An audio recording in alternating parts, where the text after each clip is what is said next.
Hi, hopefully you guys can hear me. I'm gonna try to throw my teaching voice out so you guys can hear me in the back. So my name is Jessica Aquino. I'm an associate professor at Hólar University. And today I'm gonna show you two case studies, but we're mainly focusing on the case study with Sniffles Nest. But I'm gonna be talking to you about how community and regional development can be used towards regenerative tourism. So what is community development? The concept of community development has a strong emphasis on equality. So trying to get all those diversity of voices together to be heard. And Reinhilder said it best that it's not good when everybody agrees because that means you're missing those voices. And so community development can be a very difficult process, but it's a very rewarding process. First, you need to define what your community is, and it can be a micro community anywhere from a classroom to a cultural group or a geographical community. And community development looks at building and sharing capacity that leads to social movements and improvements in a community. There's always an aspect of equality and inclusion. So when we look at community development, we look at it in three ways: the process, practice, and principles of community development. So the process looks at community-oriented process that leads towards social movement. So what is that process, and how do people move from one area of where they want to get to another? The ability to mobilize looks at social capacity. And so these are the collection of skills of which members of a community can work together effectively. So it's very important within communities to look at networks, knowledge and resources, organizations and governance, and how those work together, and if it's very inclusive. So the practice, we look at learning networks and mobilizations, because that's the way that we're able to get to those final outcomes. So being able to act collectively. So the principles is always participatory democracy, that's under the line there. So social and environmental justice, sustainable development, economic opportunity, and equality. So an example that I like to give, this is a recent example of Back to the Roots. It's a youth it was a youth project, a youth exchange project. But the reason why I wanted to bring it is because it looked at a smaller micro community. It was a community in Hönöting Västra along with Putta, Finland. Hönöting Västra is 1,200 people, and Putta, Finland has about 4,000 individuals within several different smaller villages. So when we started a project, when you think about projects, and when we're discussing about rethinking, when it's a community-based project, sometimes you have to let go of the reins and see how things develop, because sometimes things end up not in a place that you were thinking it was going to be, but may have larger and broader repercussions. So what happened was that the two youth groups wanted to get together and learn the concept of what is youth work and what is community work. And so the network was between two municipalities to bring experiences that create roots of home. So in the Nordic countryside, youth to have to leave the rural areas to be able to go to urban areas for teaching and for training, or for training education, sorry.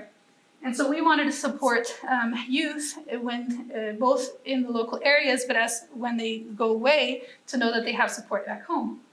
So it was one way of doing that was to support youth in civic engagement. But in Hönöting Västra, we didn't have a youth worker, whereas in Finland, it's by law, every community has a youth worker. So the Finnish youth saw that they were kind of taking advantage of the fact that they had a youth worker.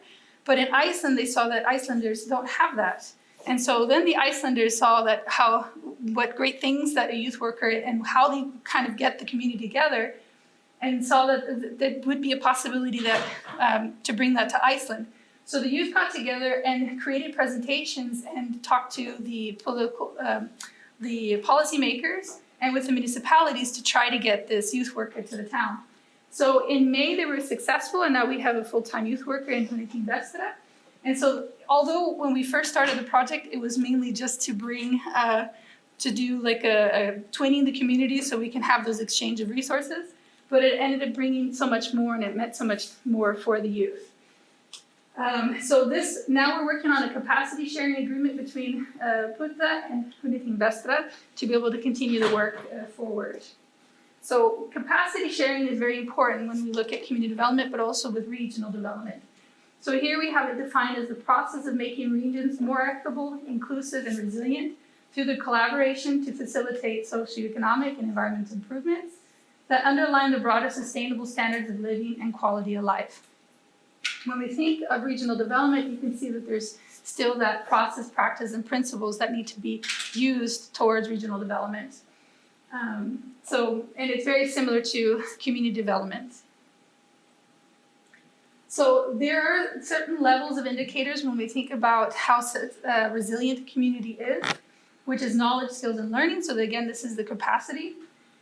How many networks are within the communities is also a very strong indicator if it's a resilient community.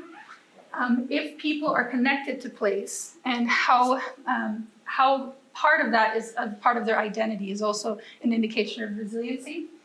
The community infrastructures and their services and facilities that allow for people to gather, like at community centers or youth centers, or if their town hall is open and you're able to talk to the politicians.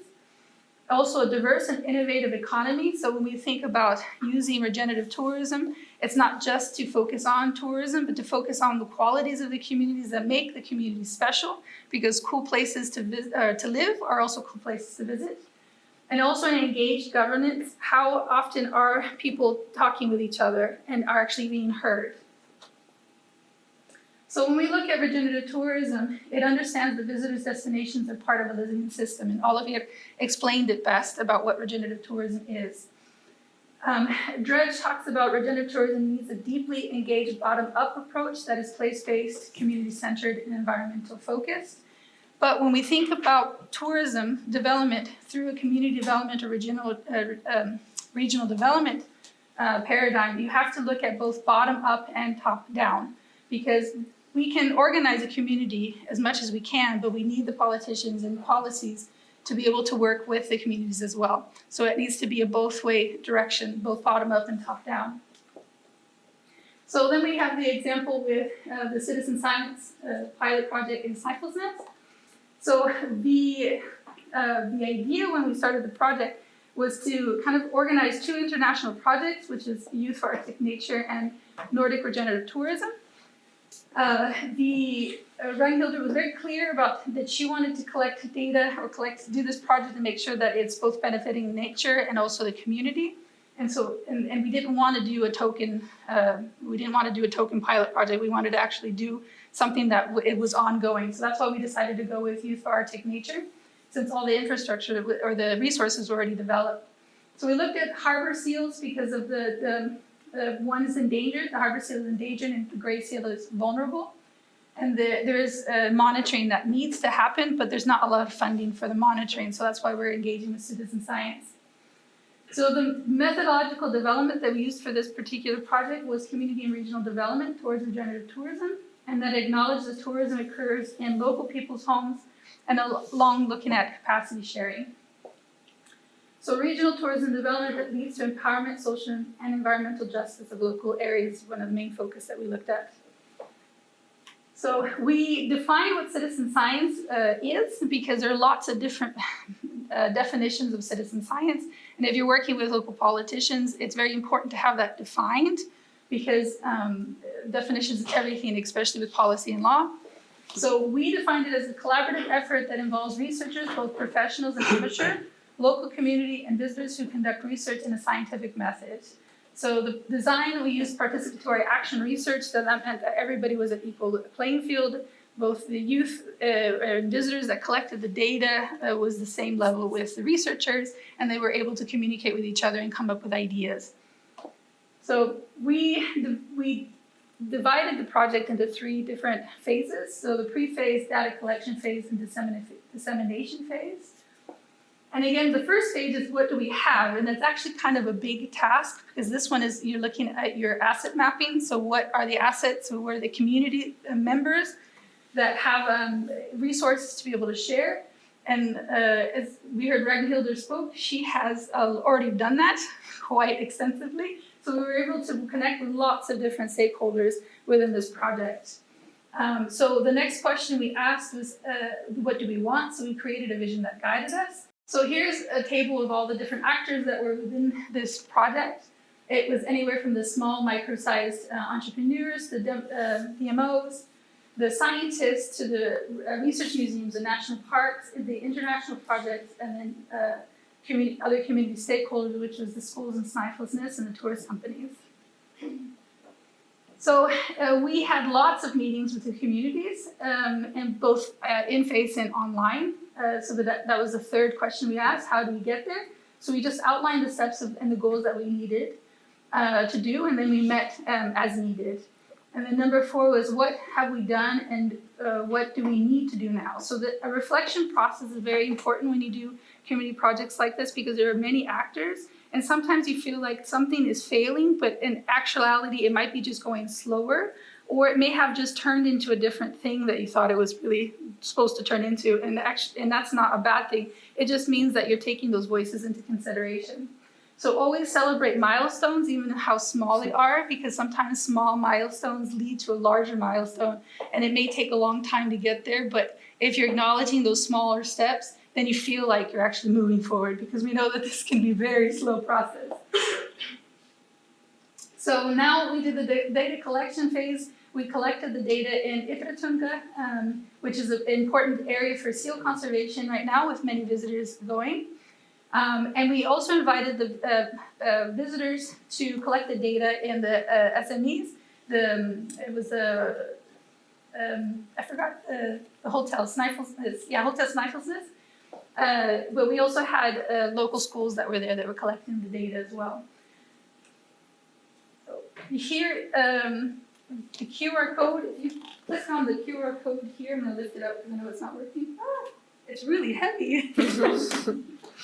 So I'm going to lift it up so you can click, but you can also go to Youth for Arctic Nature.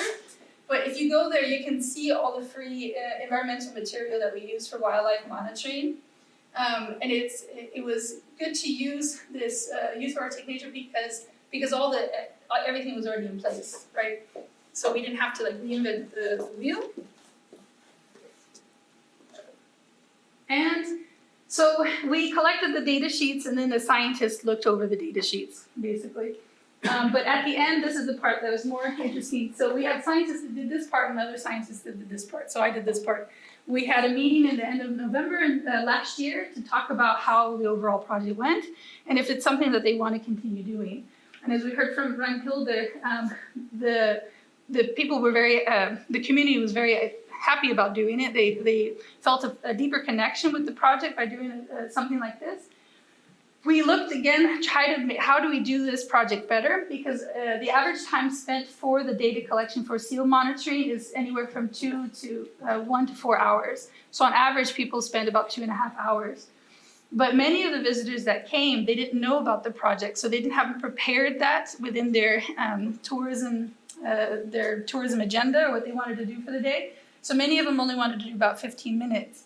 So then it was thought that although the project is possible, we need to actually market to the right visitors that for them to know that this is something that's happening, and so for them to be able to plan their day.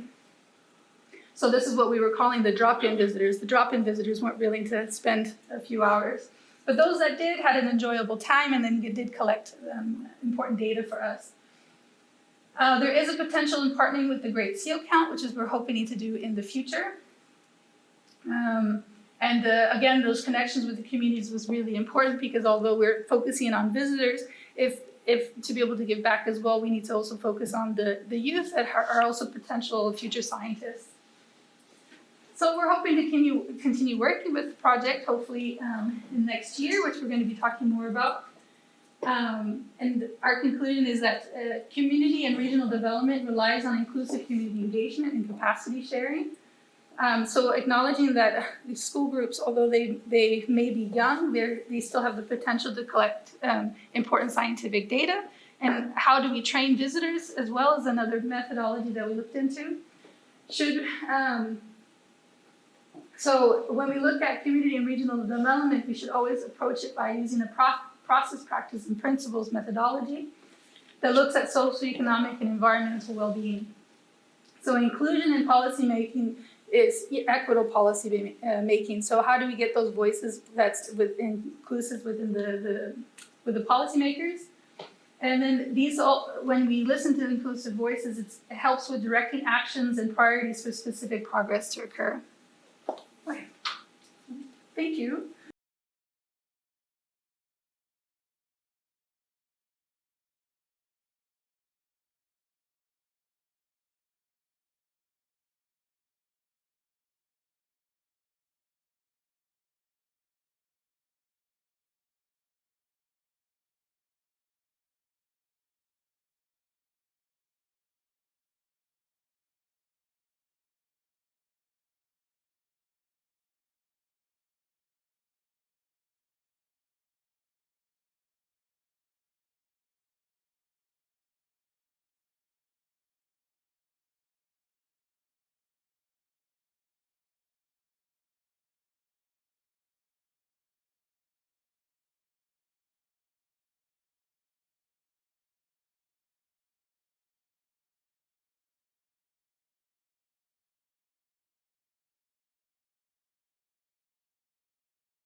But I've been passionate about sustainable tourism for a long, long time.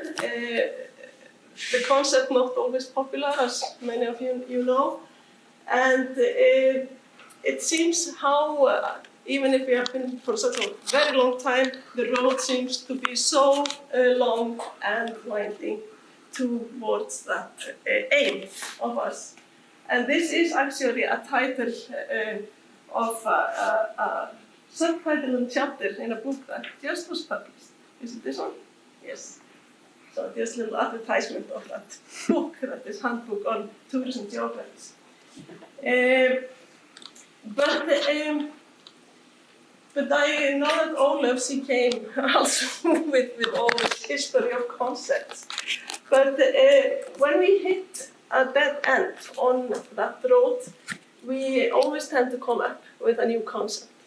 And it's maybe in the belief that it takes us back on the right road, or the belief it takes us to, guides us to a better road. If you look at the little bit of the history, then when this concept Masterson became in the 80s, when it started to be in many of the popular destinations, mass tourism became a reality there. Then it became a demand for a more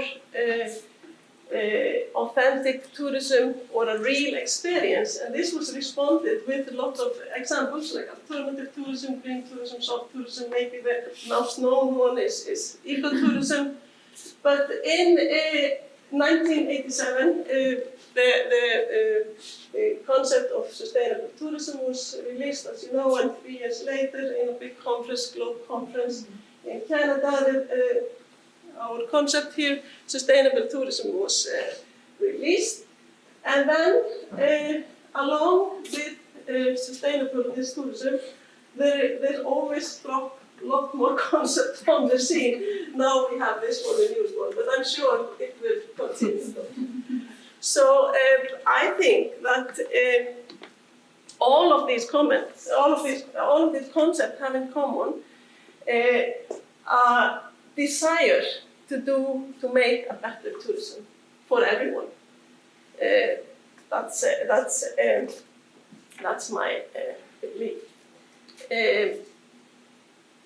Sustainability has been a central concept within the Icelandic government tourism strategies for the last 30 years. Just look them up. And in the last 2 months, as many of you here might know, we have put the bar even higher because we want to be a lead sustainable tourism. That means we want to be a model for others. That is very ambitious, just thinking about that it has not succeeded in other countries, despite lot of experience, lot of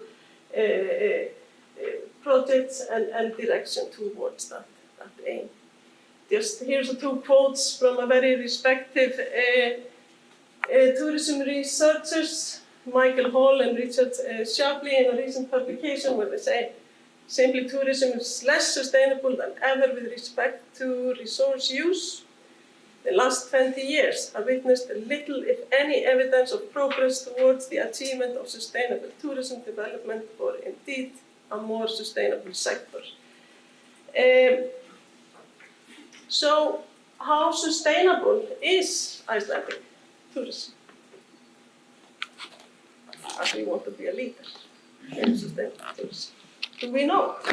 How do we measure it? I think the reason why Magdalena got me here is that a few years ago I was leading a project focusing on development of sustainable indicators, and they were the results were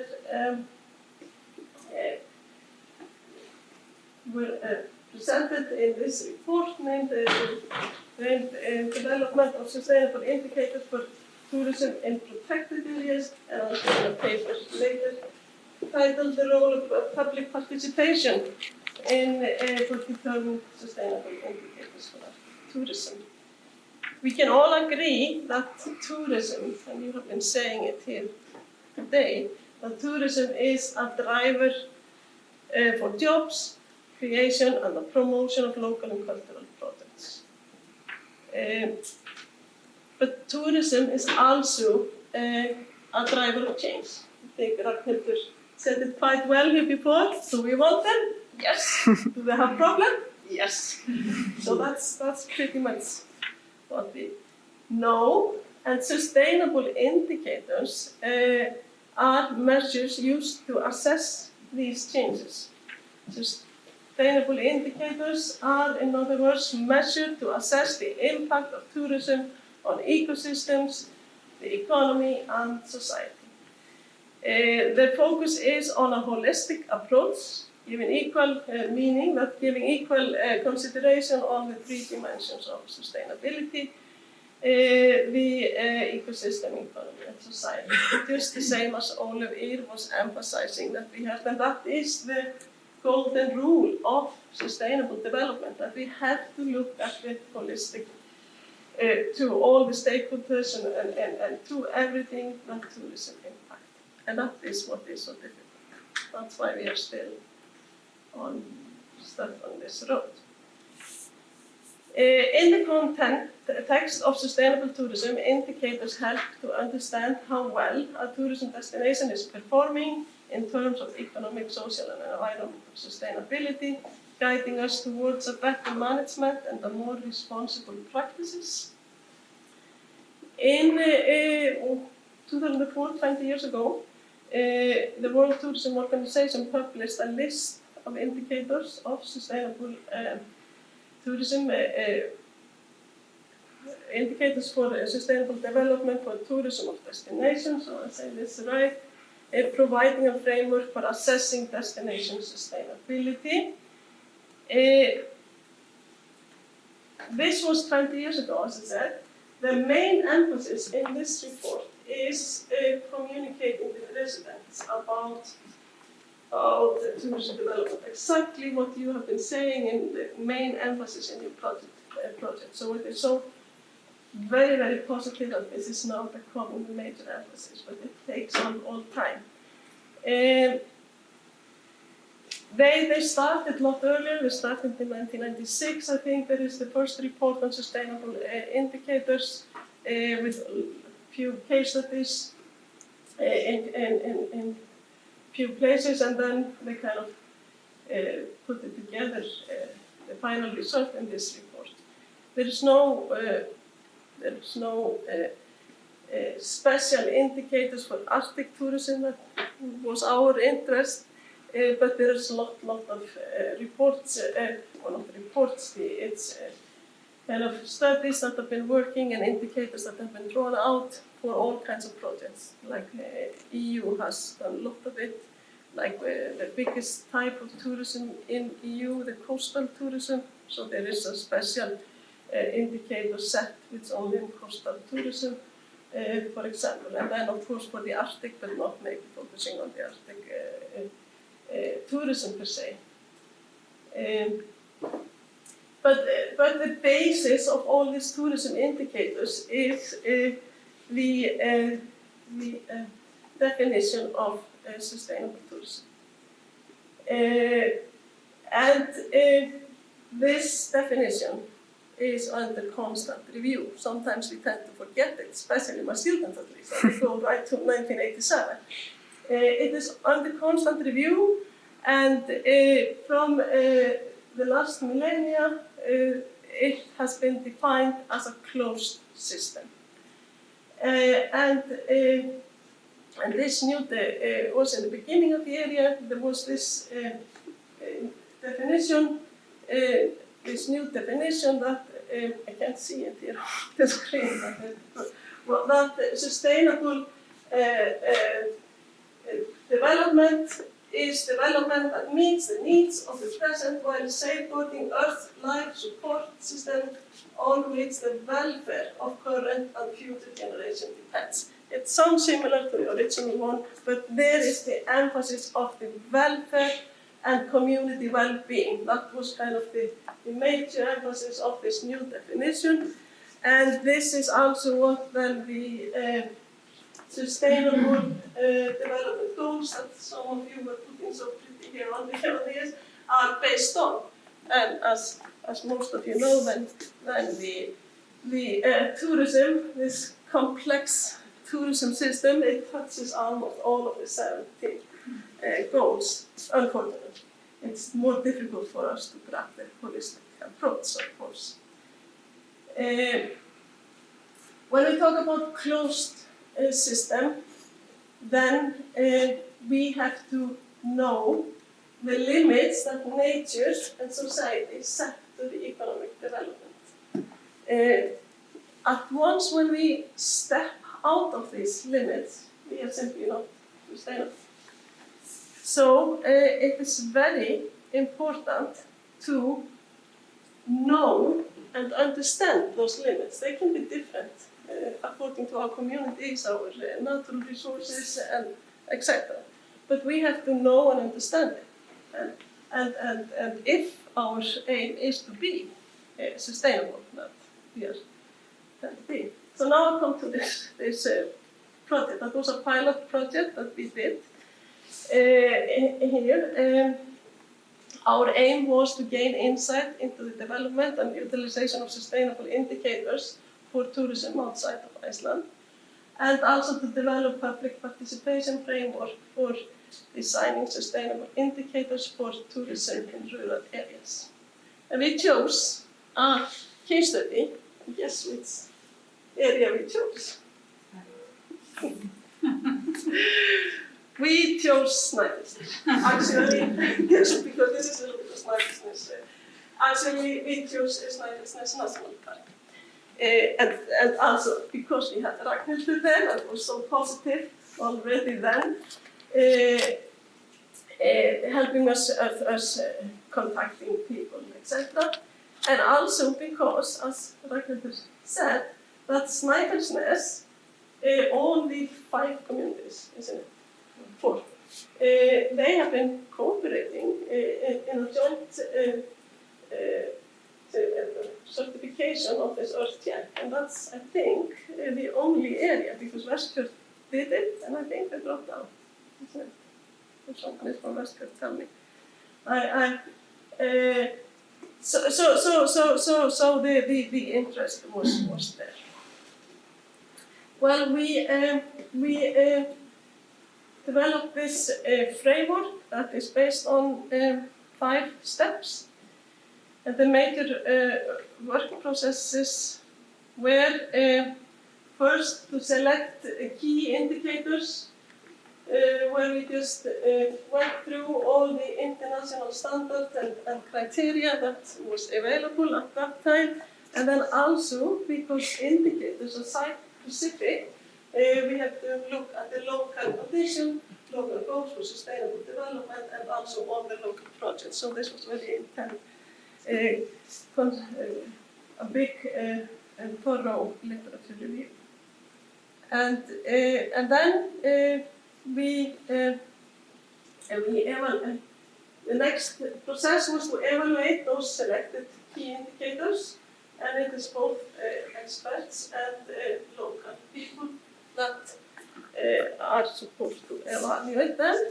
Oh, and then the final step is then revision, because this is a never-ending process. This is a life process to do.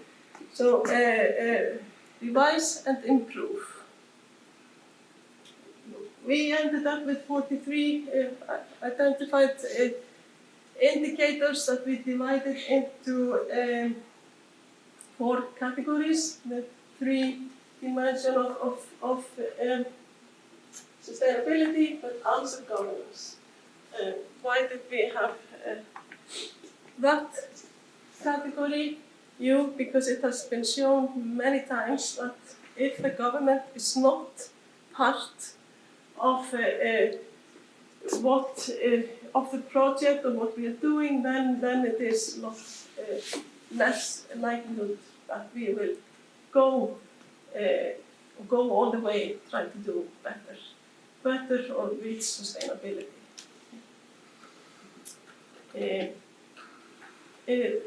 The evaluation process was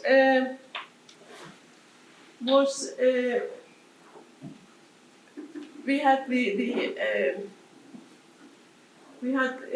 evaluation of the locals and the expert, as I said before, and the locals had to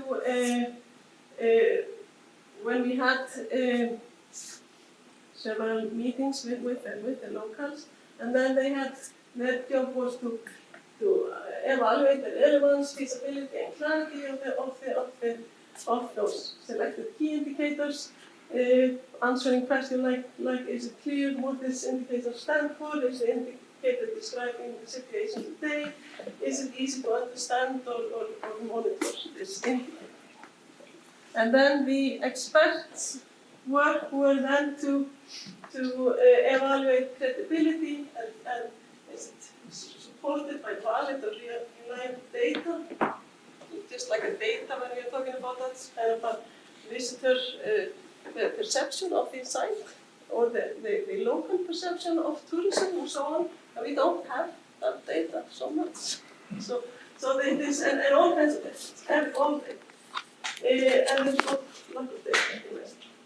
And then comparison is useful for comparison with other areas, standards, or areas in times.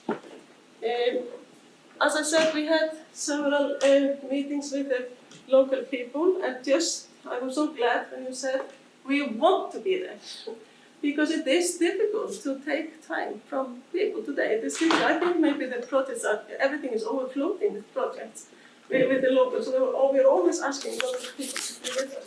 And we don't want just to come with a report afterwards, like you said. We want local people to be part of these projects. That's what it has to be, otherwise we don't reach our results as we want to. But it was difficult. I remember we even made a lot of food because we wanted to give all the people food and so. But we would wish to have got more people. But we had two meetings and where the people had to do that, like I said before, and then they were supposed to. This was kind of we had sheets for each of the divisions, the economy, the society, etc. And then they had to got us key if they were very disagree or very agree, and then they had to prioritize. So each person participating, they came with some kind of priorities of their indicators, because we don't have money to do everything. And then we grouped the people together, and then they had to discuss how they were prioritizing there, and then people came, they were not agreed. You were with us like that. And I think it went very well, but I remember of the one group that did not reach, because then they have to prioritize, the group had to come with one prioritize row here with the indicators. But just the discussion, that is so important, just to get people on site and discuss these matters. Okay?